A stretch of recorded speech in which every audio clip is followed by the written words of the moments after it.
All right, Romeo. So after our literal hour-long discussion on retail hell, we're now going to talk about some movies. And the first movie to go see is Joker. Romeo, tell me, Yes, what do you think Joker. about Joker? Joker was it was confusing. There were moments where it was really good. It was like a nice roller coaster ride. It was like it built up a lot of anticipation to be good, and it was not good. You know what's crazy about that too is we were talking about this a little bit before, right? But like the trailers and everything, it marketed a very different movie than what we saw. I actually have like a list here from Culture Crave that like, kind of goes through like the disparities that happen between the production of Joker Folie Deux. One of them is the fact that like this was purposefully just about marketed to not be a musical. It was like this misleading thing where you just didn't know what you're really getting yourself into. I really didn't think it was that bad, but the issue comes to the fact that it is flat out pointless. There's no movement to our characters, to the narrative, to literally anything going on here. So to use your example, this is like if we went on a roller coaster that didn't have any ups or downs, it was a straight line. Say it's like, you know how like you initially go on a roller coaster and it starts off at like a slow pace, and then it goes up and it's like, yeah, we're going. Imagine it went down at a slow pace and it just keeps doing that for 2 hours and you're like, okay, when's it gonna speed up? It's crazy because I really thought like this whole Joker in jail and the whole like court trial thing was gonna be like the first act, maybe 2 of the movie. It's the whole movie. It almost felt like the movie put itself to like a grinding halt to like put these scenes in front of you that really weren't, again, building up to anything. You had these musical bits that break narrative tension, narrative drama. It's like, I referenced this last night too, but like that one scene in the courthouse where it's Joker and Gary, when they're speaking, there is like momentum there. You can feel the roller coaster moving at that point, but then it slows back down because we just decide to go into something else that doesn't matter at all. We can't even decide what character we want Joker to be in this movie. He starts off like as a tragic hero, and then he's like this sort of like chaotic savior to people. It's this really bizarre thing they try building on that Joker 1 already tackled, and this one really didn't build anything on top of. It's very, very scrambled to me. That, and back to things being pointless, why was this a musical? The music in it did not serve much purpose. It did not push the narrative. The actors already portrayed their emotions, so the fact that they were essentially singing like, oh, I like Harley, or Harley singing about liking Joker, I'm like, we get that. We already know that. And the songs that they're singing aren't new songs. So even like, they keep doing this When the Saints Go Marching In theme, and it's like, this is nice, but does it require that this is a musical? No. And then there are times like, and maybe it's because I maybe you can hear that a lot of the sound design drops out and it becomes a song. Yeah.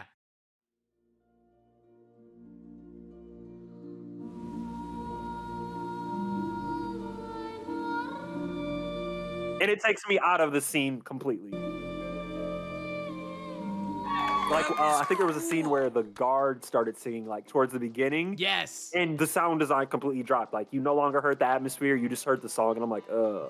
It's funny you mentioned that part of it, right? Because since I have this list of discrepancies that happened, the number one thing that shows over here is the idea for this movie came to Joaquin Phoenix in a dream. And 2, that this movie was contemplated as being put as a Broadway show before being committed to a movie. I kind of thought it was the inverse, right? I thought this was a movie that they inserted musical bits into. It seems from what I'm reading here, that's the opposite. It's a musical that they turned into a movie. I kind of would have liked it if it was a musical. Like, I think it should have went in whichever direction, but I think it didn't commit. You could tell there was a compromise somewhere, and this was not what it was supposed to be.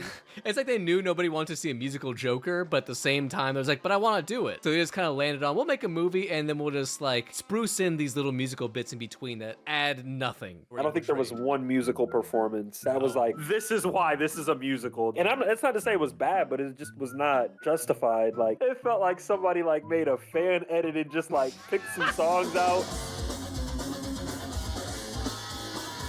The movie's about Joker and Harley. It's a love story, right? What the fuck? This was a sequel to The Joker. Yeah. That's why we're here, not to see this romantic relationship play out. Like, we've seen Joker and Harley Quinn play out together all the time. And yes, it was a little different to see Joker kind of be influenced by Harley Quinn. Like, it was nice to see that, and it was different, but it's like, what was the point of this? There's literally no difference to what we have from point A, the ending of Joker, to point B, the ending of this movie. There's still the same perception of Joker being this like agent of chaos, so it's like, you know, this like figure that people latch onto. That's still exactly the same. They don't build on that. There's still the fact that he's like mentally fucked. They still don't progress anything on that. What literally do we have to watch this movie for? This movie is basically like a Christmas special for a TV show. So, you know how a lot of times a television show will have its plot, it's going, and then it'll have a holiday special where they're singing. And something happens to where it's a great grand story, but not enough to where it really fucks with the plot. It's just a one-off. And a lot of times it'll be something like, oh, the TV show heads to Vegas and they live in Vegas now. And in Vegas they sing and then they come back and then the plot keeps going.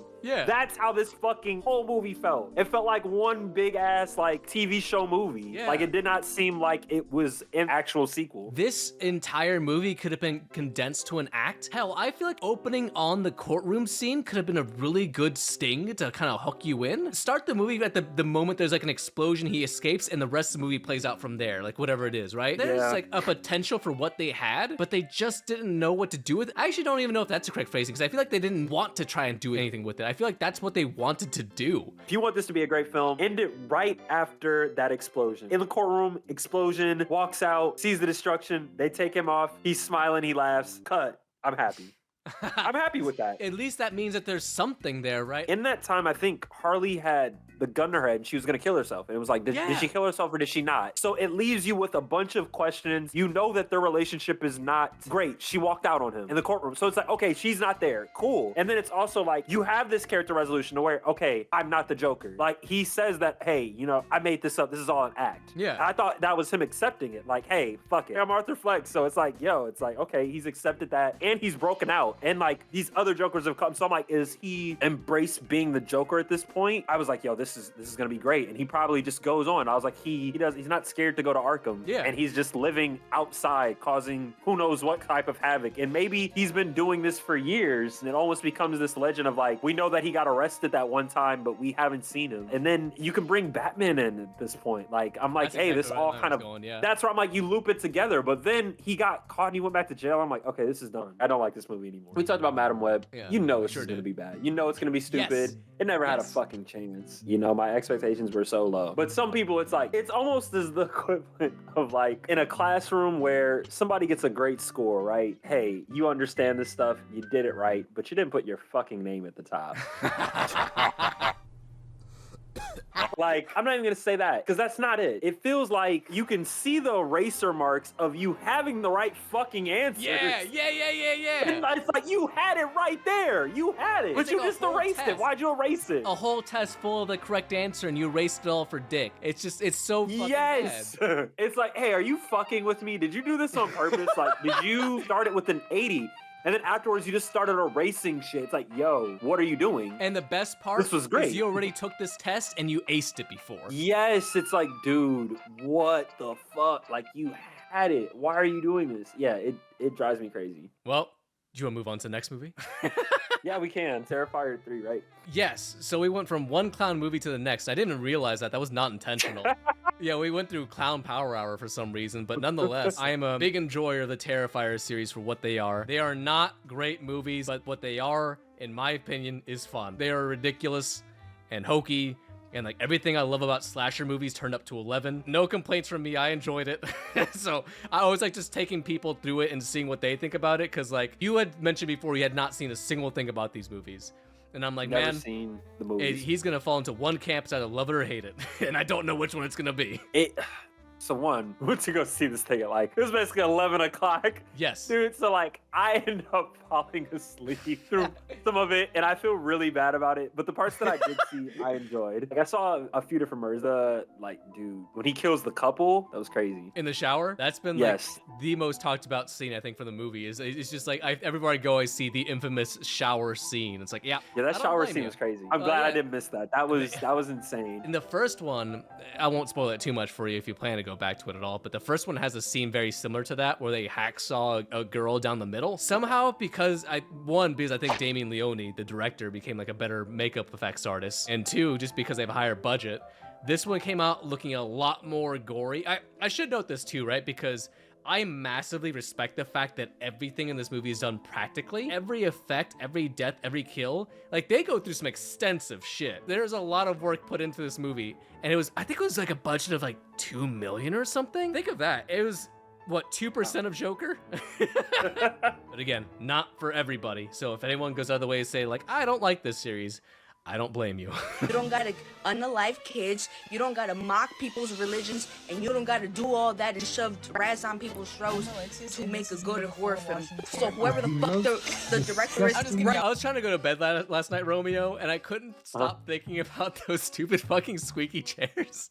Like the fucking, we went through like a fucking chorus of for reference for everybody else, because I'm still recording this shit for some reason, is that we all sat down and we had those like reclining chairs that once you press the button, you know, it lifts up your legs and everything, but some of them were fucked up and it made this squeaky ass noise that everybody decided in tandem to just go up and down on like until the movie went on. I'm trying my best to just like watch these fucking trailers, but I'm just hearing just like in the fucking background. I'm losing my fucking mind. I shouldn't be a child anymore, but this is the funniest shit. It was like this weird sense of unity through like squeaking chairs. It was beautiful, but it was so bizarre. I loved it. That's crazy. Completely off topic, but do you know when Transformers 1 comes out? Is that already out? It's already out. You want to see it? Oh, I so want to see it. Dude, we saw the trailer and I told you I wanted to see that. I was just thinking that I want to see Transformers. Whenever you're ready, let me know. We can go see it. Okay, yeah, we need to make a day out of that and Venom.